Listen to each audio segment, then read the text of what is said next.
Greetings, Glitter Gang, and happy Thursday. Today is Thursday, September 8th. You're here for Kathryn Scraps live. Welcome back to the Christmas in July album. Thank you so much for joining me. And this video will be the start of the matting and inserts for the third back pocket. So we've done the matting and inserts for the second back pocket and the first back pocket. The first one was Santa negotiations. This one is cat related. So now we just have this third one that we can just do whatever with. And then we'll also decorate the tab of this so that it coordinates with what's going on here. So at this point, we can pretty much do whatever we want. Oh, look, I have a little letter over here and some photo mats. So, okay.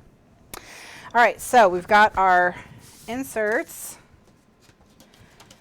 So we have these, but not these. Okay, so we need to do verticals. And I think, and then I just noticed that we have this letter we can stick in one of the pockets. But I think I printed verticals. Yes, I did. They're right here. So I'm going to go ahead and cut these out.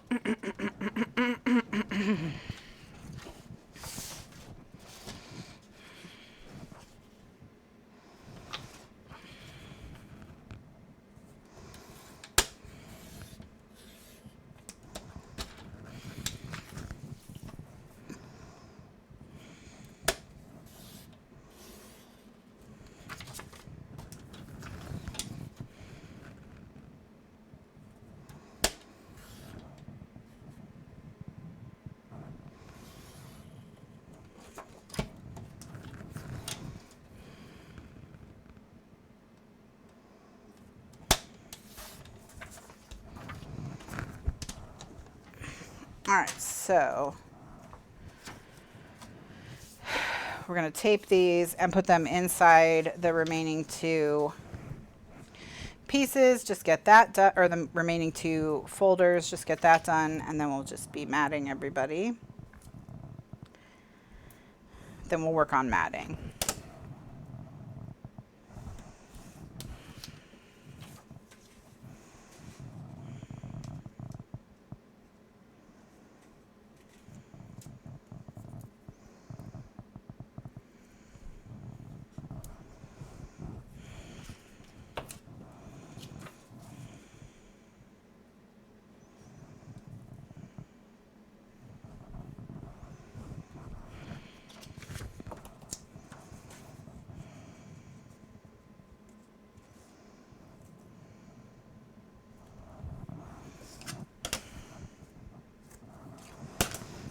Okay.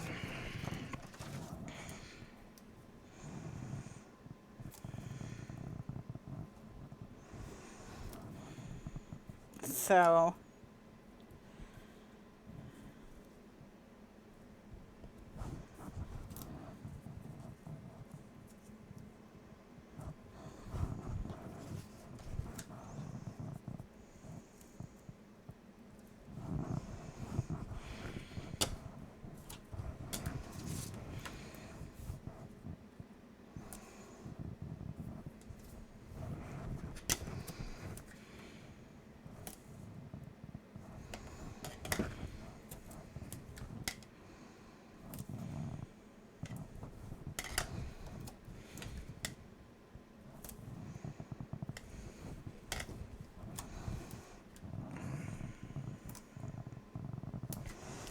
all right.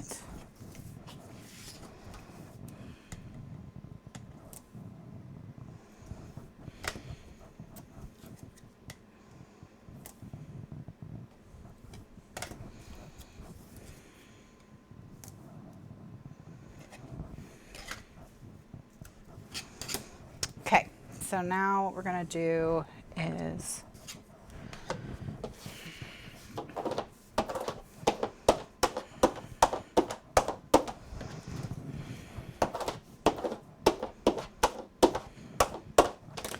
cut everything apart.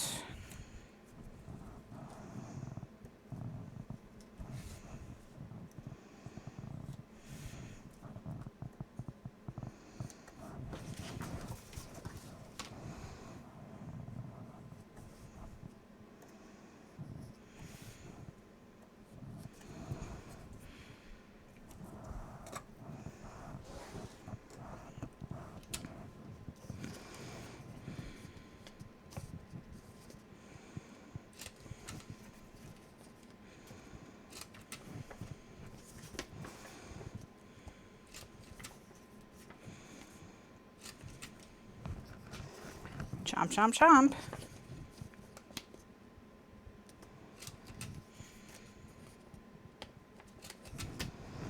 And I'm going to go through and I think put a little bit of tape down the middle of each one of these. And we'll get that in the book. And that'll be cute. So this weekend I'm going to try and go see Bullet Train.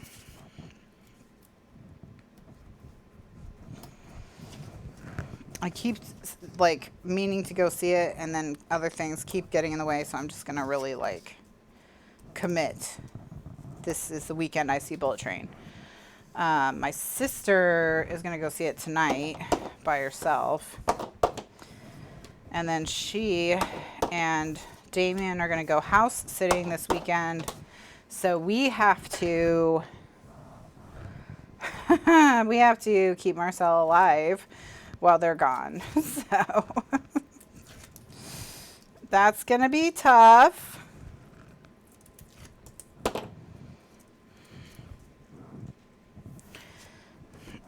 But we'll do our best.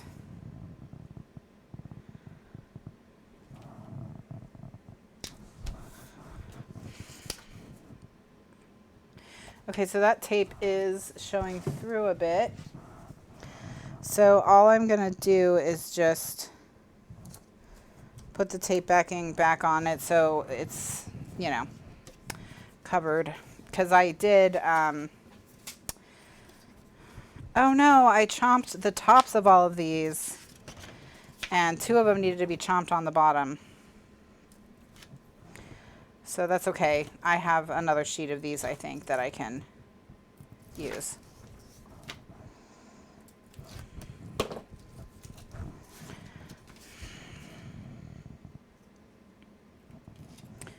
So yesterday I made a big batch of butter chicken and did some kind of deep cleaning, organizing,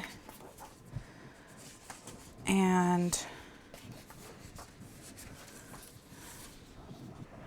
I actually need to print another sheet of these, unfortunately, so I'm just going to do that really quickly.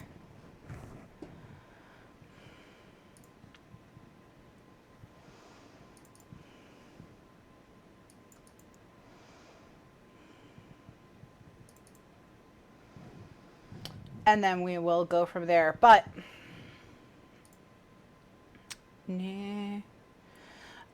so we went last night to see a movie called The Invitation.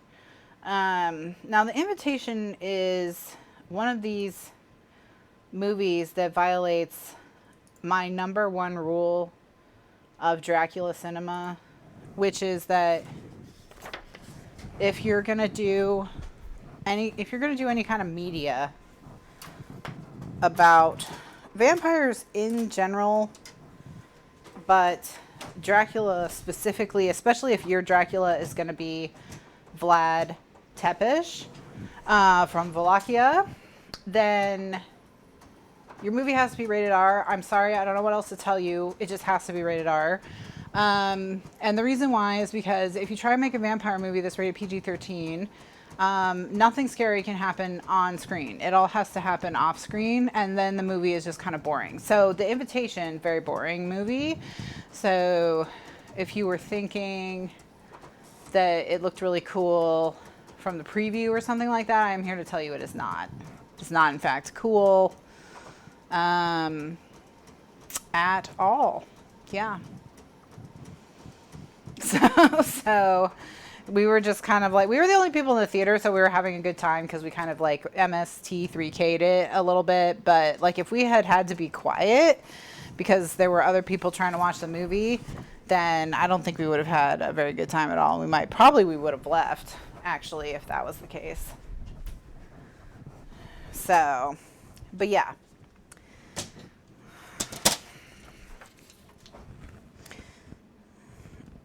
So like there was some Dracula the Untold Story movie a while back that starred, what's his name? He was Gaston in the live action Beauty and the Beast. His name's like something British, like Clive All right, Marcel, I'm up here. I'm up here, buddy. I'm up here, though. Marcel's crying downstairs because he wants me to come down and play with him. But it's like, that's not what's going to happen.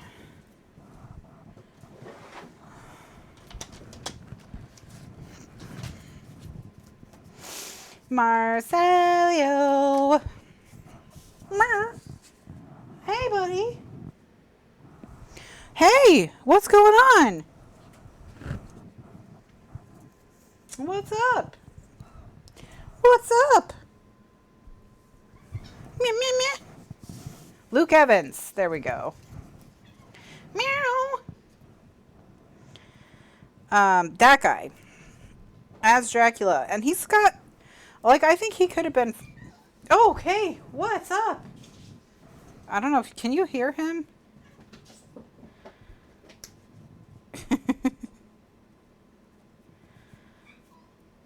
Squeaking away. His cry is tinier than Tiny Cat's. Yeah, I think he would have made a really good Dracula or slash Vlad Tepes. I think he plays both. You know, I think he plays a Dracula that is Vlad Tepes, in a more historical context, plus vampires. But like again, you know, we're talking about a historical person who's most famous for being a torturer, who's fighting a war for survival, against a vastly more sophisticated force. So, like, it's weird. And then, that may or may not be a vampire, depending on what kind of movie you're making, which is in and of itself really dramatic. And my understanding is, the issue is that it's a lot easier to have a movie be rated PG-13 and still be violent if the violence is gun violence. And that's just because, like, one of the things that the MPAA will rate you R for very quickly is if there's a lot of blood splatter. So anything where it's like swords or knives or vampires, I guess, and then that's like, it's hard to do. It's hard to keep your PG-13 rating. So, but it's just weird to be like, oh, it's a scary vampire movie, and to like not see anyone get bitten by a vampire, because that would be too scary for a PG-13 rating. So I was just like, why are we here? What is the point of this movie?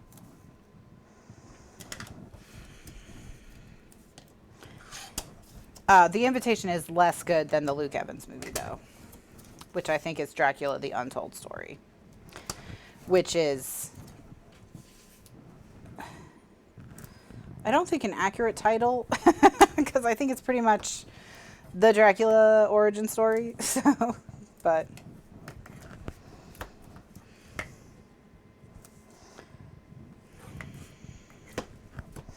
the guy who played Dracula in this, I was like, this is like every actor on the CW, and then we Googled him later, and he has been on CW shows, and I was like, well, there we go. He just had that CW look.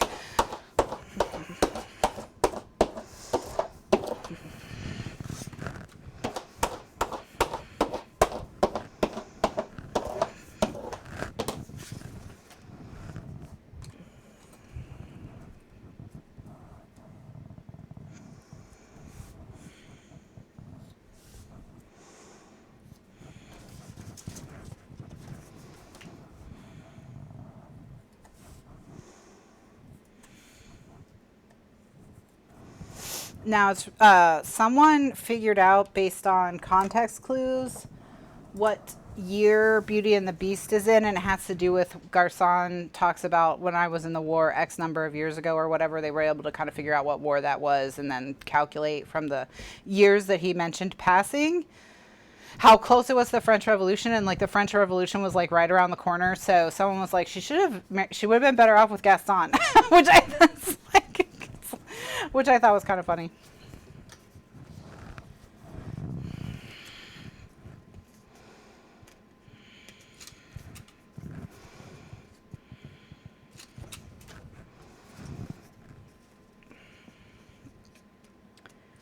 Yeah, I mean, I don't think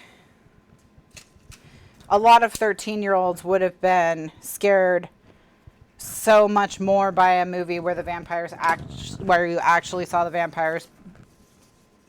I mean, you know your kid. If you're taking your kid to a vampire movie, you know what I mean?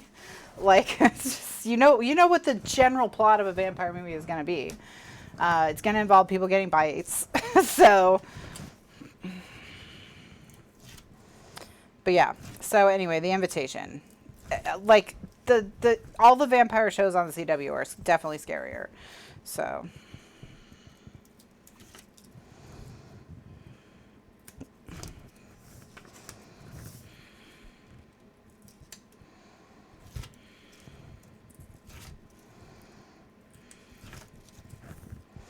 But my sister thought she got it confused with The Menu, but The Menu doesn't come out till November, but that's a movie we're both really interested in. Which is like if Grant Achatz from Alinea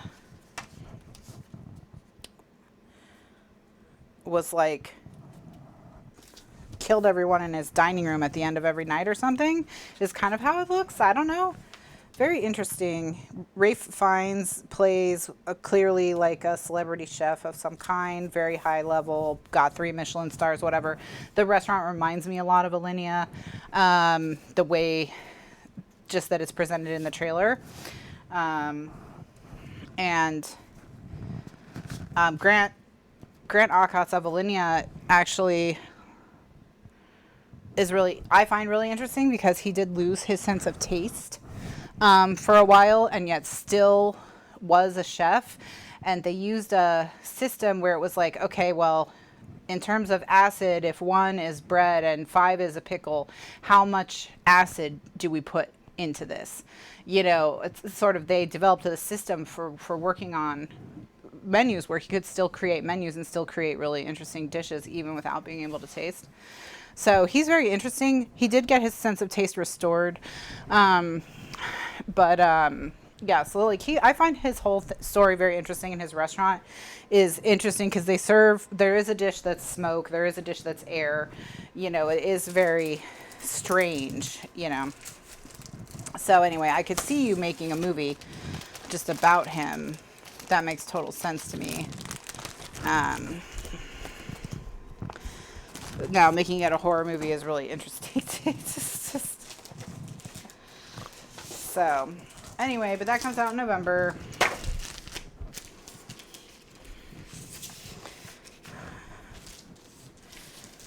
All right. I think we may be done getting yelled at by cats. So, we'll see. All right. All right, so now we have to go through all of our papers and just pick, you know, just pick our paper. Just pick our paper.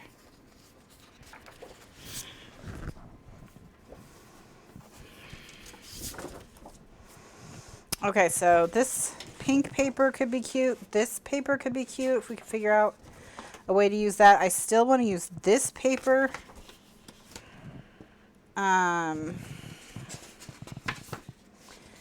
And we only need 3 papers plus like an accent. The accent could easily be the pink glitter or the black polka dots. Okay. And then as far as inserts, we have this one already.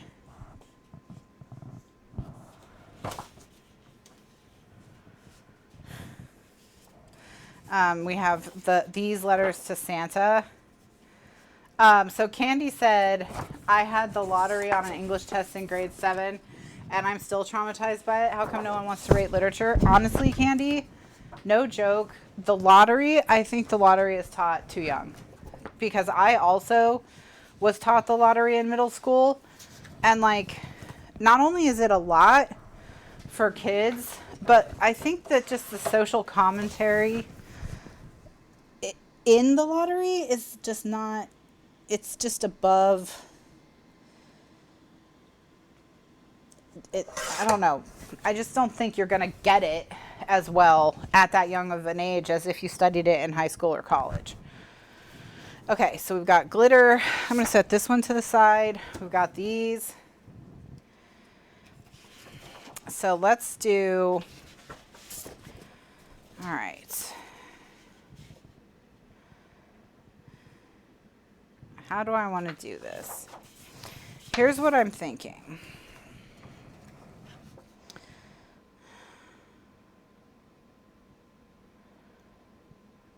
What I really want is,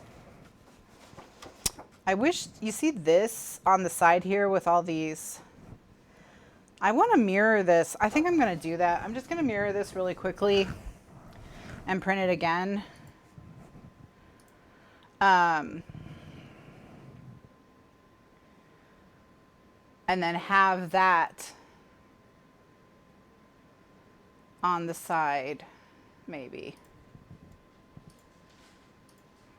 I'll bring you over to the,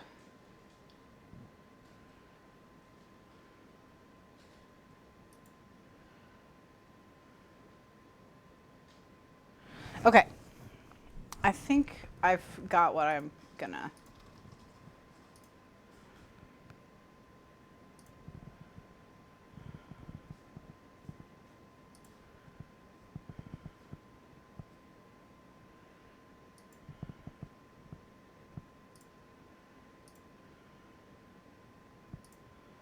Okay, gonna print these.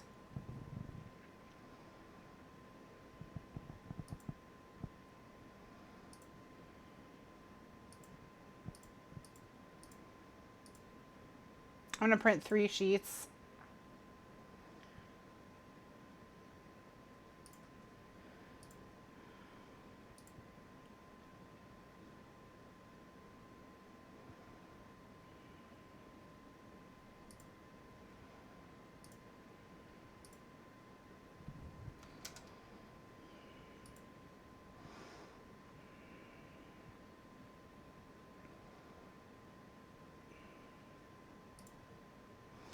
All right, so I'm going to flip that layer horizontal and then print it with 2 other sheets, and then we'll go from there.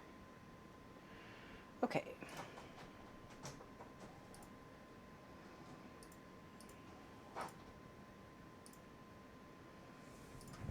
All right, so I'm going to go ahead and do.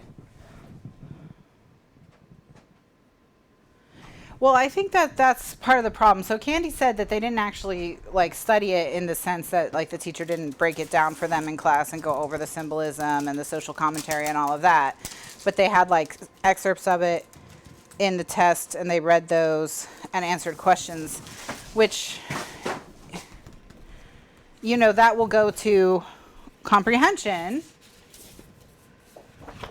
of course, but like how well you can comprehend what you're reading, but that's like a big thing to ask people to comprehend.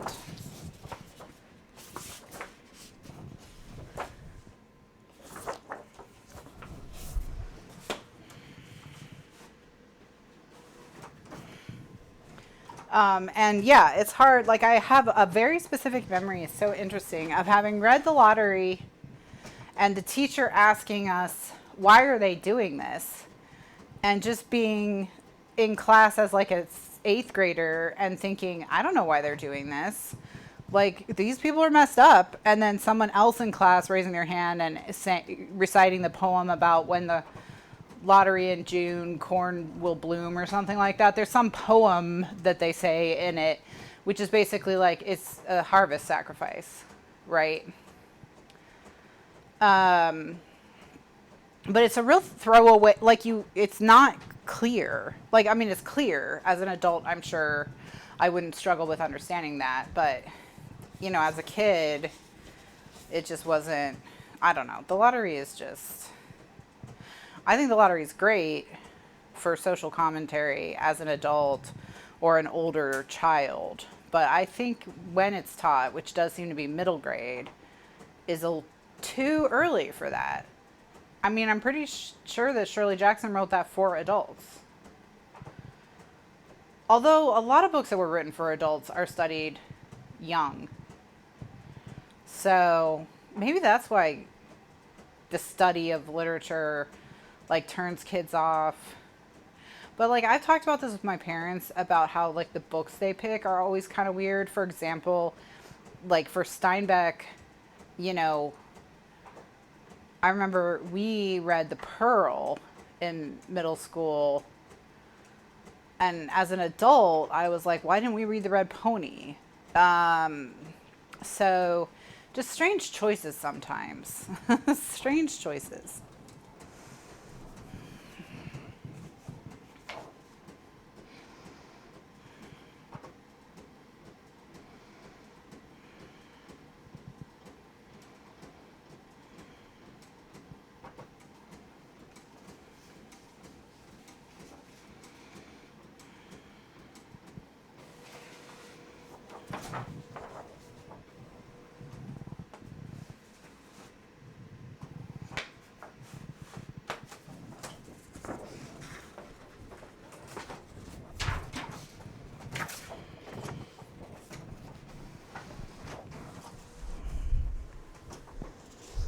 Okay, so while these print, I'm gonna cut them into squares so that that's all happening off screen.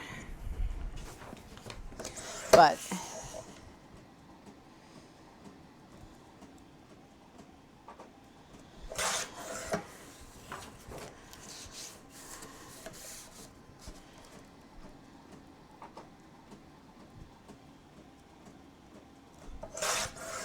so I stocked up on Epson paper when Epson had a 50% off paper sale, and I kind of miss the koala paper and how bright it is. So funny.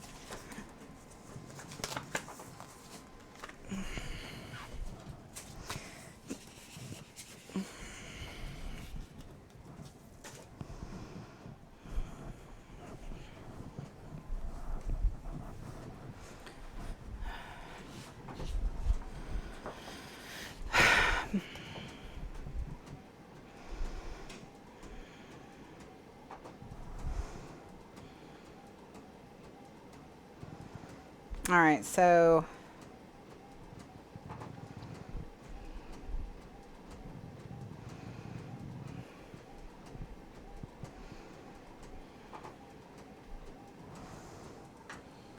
the one that's printing now is the one that I think I like the best.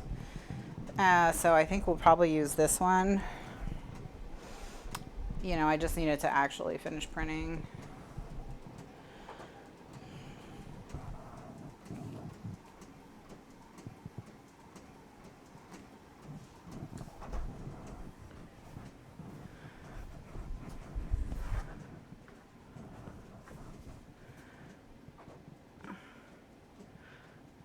Yeah, so Melanie says we read The Pearl in upper elementary school, 6th grade at the time. And that, yeah, so middle grade.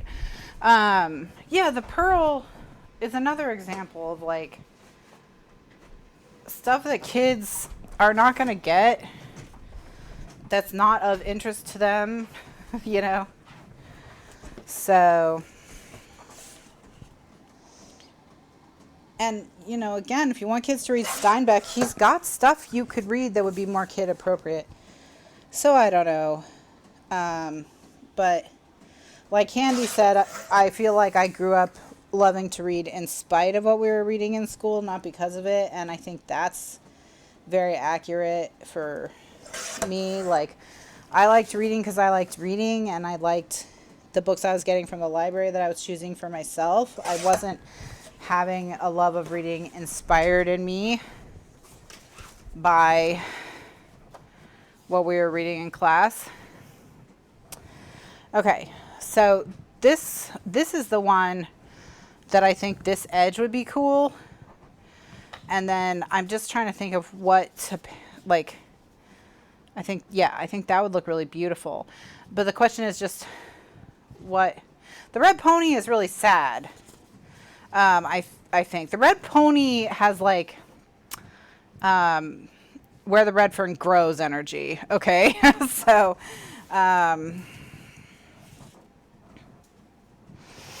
So maybe we do this one.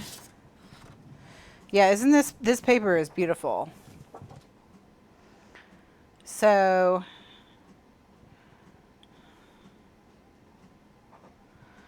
I love this edge. We'll definitely take that edge. The question, I'll just cut it all the way up to this clock.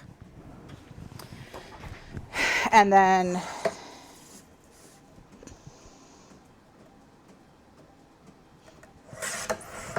that'll be hopefully a big enough slice. Oh, it's not. Okay.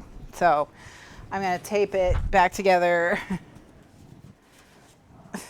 It was probably also boring. I mean, it's John Steinbeck. It's not like...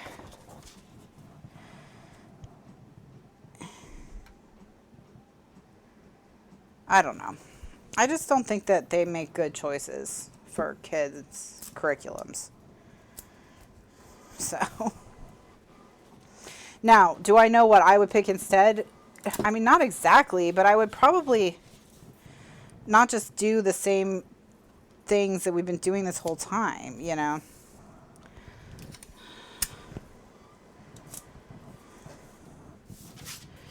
All right, so we definitely need like a good, I would say, at least this much. So I'm going to have to cut into the clock.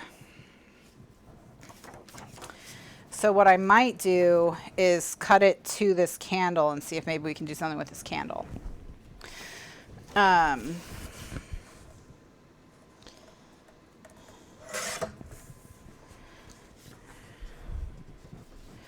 right, so like this could go on this edge, and then maybe this can go like here. Yeah, let's do that. So I'm going to cut this to 10 3/4 by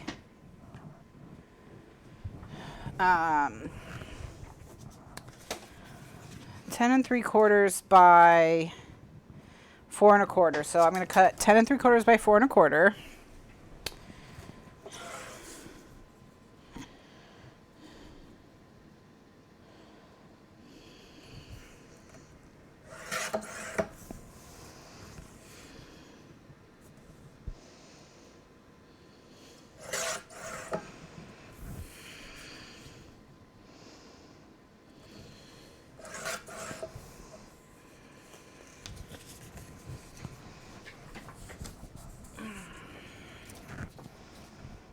All right, there we go.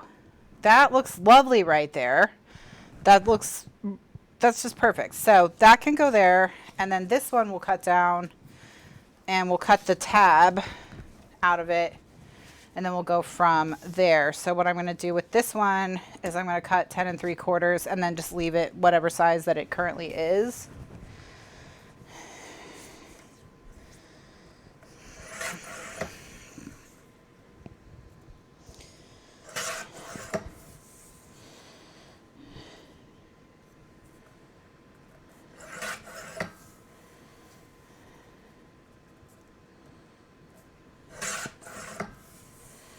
All right. Okay. So we've got that. So we'll do those two, and then we'll figure out from there what we're going to do next. So let's start with this one. I'm going to put a big piece of tape on this edge so I can cut the tab. Just want to make sure.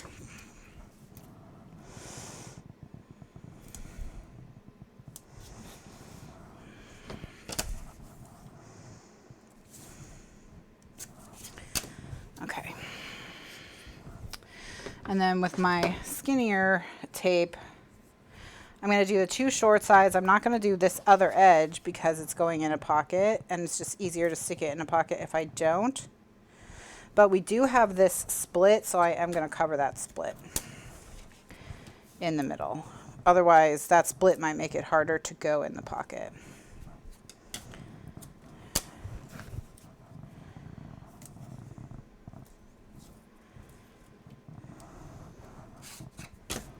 Okay.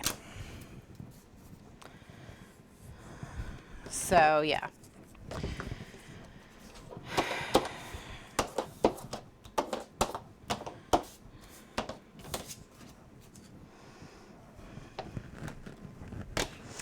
Yeah, I mean, I guess it depends on what you think the point of studying literature is.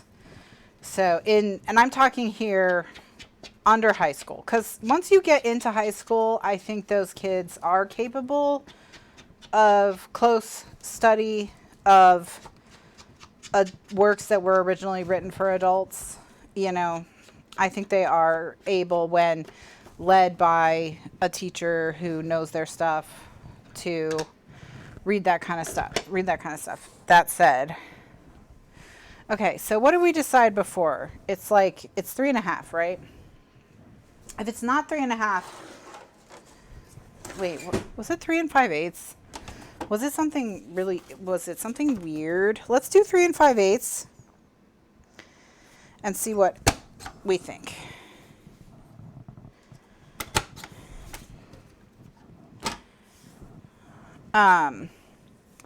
Is it to inspire a love of reading? Okay, so it is 3 5/8. I did think it was something kind of weird.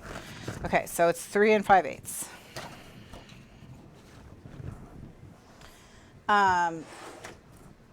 If past Kathryn had written that down for me, that would have been helpful, but you know.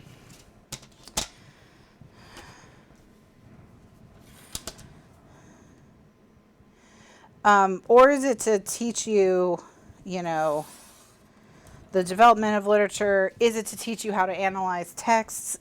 Because depending on what, is it all three? Because depending on what your goal is, okay, you're going to teach different texts different ways. So, and I think we just don't have any kind of consensus on what the point is. Because if the point is to get people to love literature and to love reading, then we're picking absolutely the wrong stuff. If the point is to teach critical analysis of text, then you could still do that with Percy Jackson, you know, or whatever. So it doesn't have to be Great Expectations or whatever. Okay, that looks beautiful right there. So we're going to go ahead and stick that down. If it's to teach the evolution of literature over time, then, you know, you are going to have older pieces in there, but it doesn't have to be only older pieces. You know, it can also include more modern stuff. So, I don't know. You know, and I think that the issue is that the answer to that is going to be different in every town, every school district, even possibly every classroom.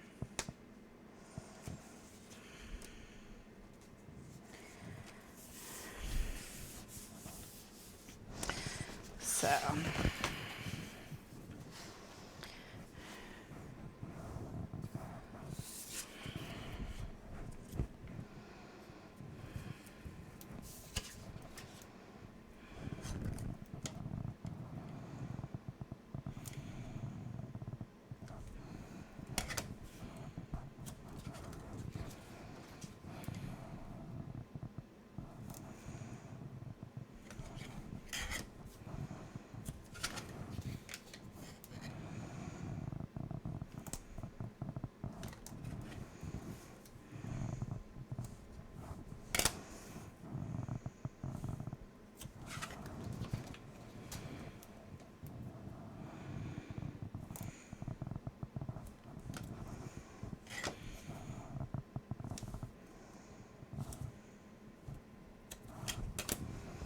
Well, and, you know, how deep do you want your deconstruction to go? Because one of the things I liked the least about studying literature in school was when the teacher wanted to not just talk about what Charles Dickens is broadly trying to say in A Tale of Two Cities about class, whatever, you know, but, like, there's this golden thread thing. Or is that the Merchant of Venice? Maybe... maybe I'm thinking of the Merchant of Venice again, where it's like, well, this golden casket is in conversation with this golden thread, and this person has golden hair, and so what that means is da da da da da. And it's like, who cares?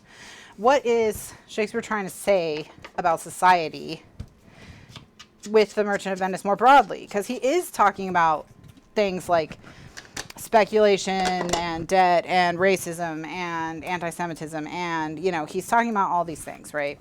So, or they, whoever, Shakespeare is in that it's like there's a lot going on there that's on just the surface. We don't have to be inventing and spending time on all of this weird stuff.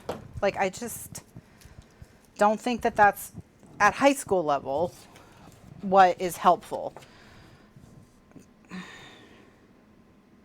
Because like my biggest memory of studying the Merchant of Venice is how dumb I thought the golden casket thing was. And there was something in A Tale of Two Cities that I found equally annoying, which is why I'm kind of like, where it's like,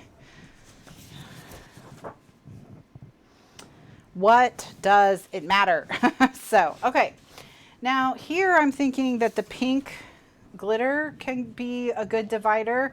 So we're going to make our legs out of the pink glitter.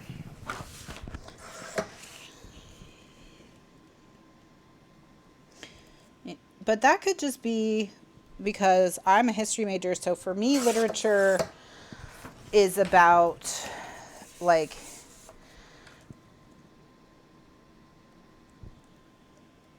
learning about what's the attitudes and what's important to the people of a particular time period. It can help a lot with that if you're going to study older pieces of literature.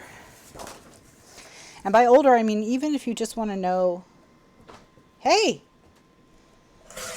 welcome back. Welcome back, my little friendo. How you doing?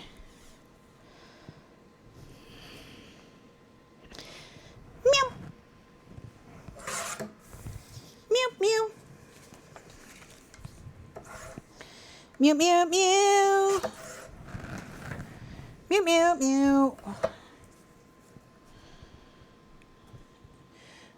You know, even if you were to study something from the 70s, okay? Oh, hello, sir. You know, if you wanted to study the 70s historically, you would be aided by reading what people were reading and writing during the 70s. And if you wanted to study them literarily, you would be aided by what was going on in society. Hey, buddy. Are you just a sad little monkey? You're just a sad, sad, sad little monkey. What happened, huh? Tell me all about it. Tell me all about it. What's the problem? What's the problem? All right, so we have to put legs on this. So I'm going to center it on my board.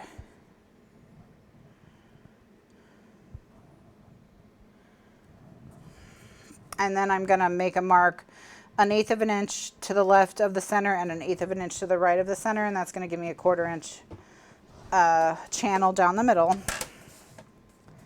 that we'll use to make our legs. Anyway.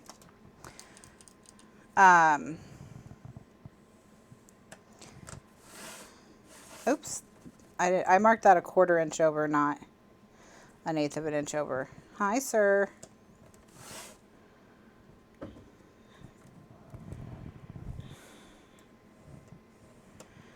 He's like, can you just be done already? He's like, can you just finish? Because I have stuff I need to be doing. And then I also need to mark 7/8 of an inch over, so I'm just going to do that one as well. All right.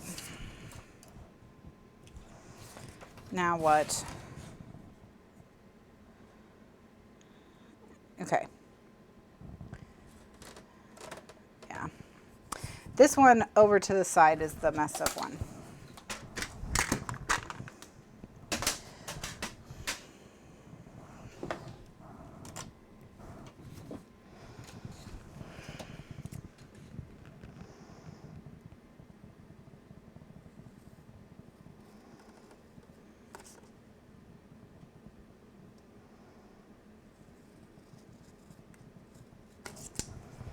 Okay, and then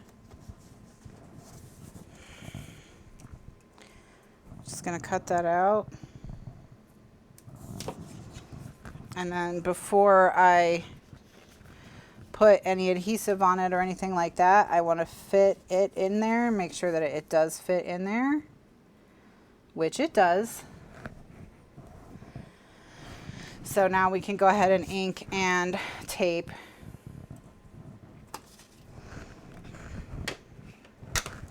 But anyway, this is why I think discussions about education can be hard, like even at a town hall school board meeting, because, you know, what is the thing that we're trying to accomplish? Do we just want kids to know stuff? Do we want them to be critical thinkers? Do we want them to have the tools to analyze text? That's just literature. What about math? You know, what's our goals with math? What are we trying to teach kids? Are we trying to get them excited by STEM? Are we trying to get them able to, you know, understand macroeconomics so they're better voters, and understand microeconomics so they can run their household? Like, what are we trying to do? And I don't think people know, really. Like, and if you don't have that overriding purpose, it's hard for you to make decisions on the school board or whatever. Because if your thing is, well, I just want the kids to have a good education, it's like, okay, well, I'm sure we all agree that we want the kids to have a good education, but what does that look like?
Okay, so we've got that in there, and that's beautiful with the pink in between the two wreath bits. I love how this page is looking. So when we come back, well, and some people do think that kids should learn what they learned in the exact same way without any update or evolution, and that's also, I think that also goes back to, when you think critically about your own education, what would you say that the purpose of your education was? Was it to prepare you to be a better worker? Was it to prepare you to be a better citizen? Was it to prepare you to be a better human? Can it do all three? Are any of those at odds with each other? I would argue that they might be. If they're at odds with each other, we have to prioritize them so that when they are at odds with each other, we know which one we value more. So it's complicated. It's complicated.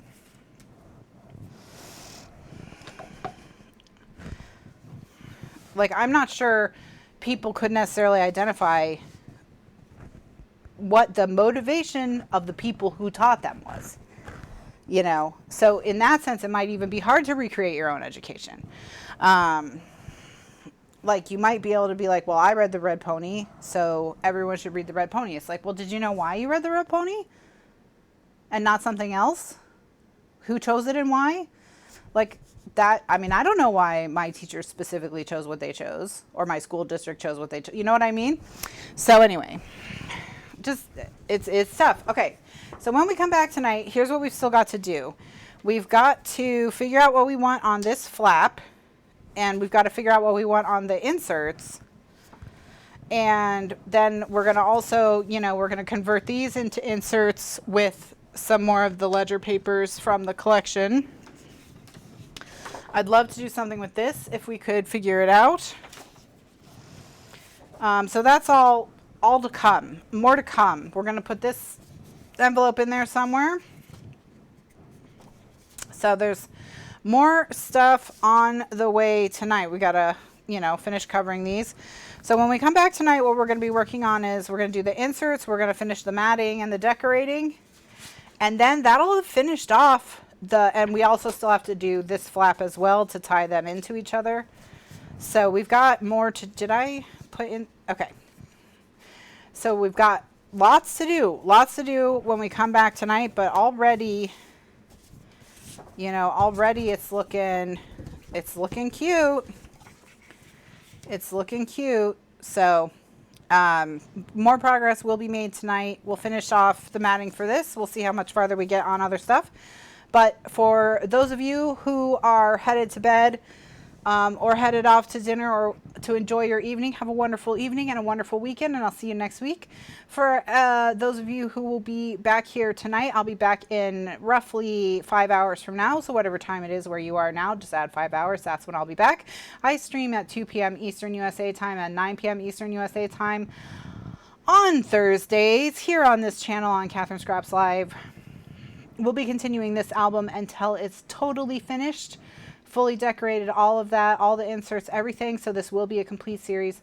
All the videos will be on YouTube in a playlist for this album, as well as in the archives, of course, like all my live videos. Thank you so much for joining me, and I'll see you next time. Bye now.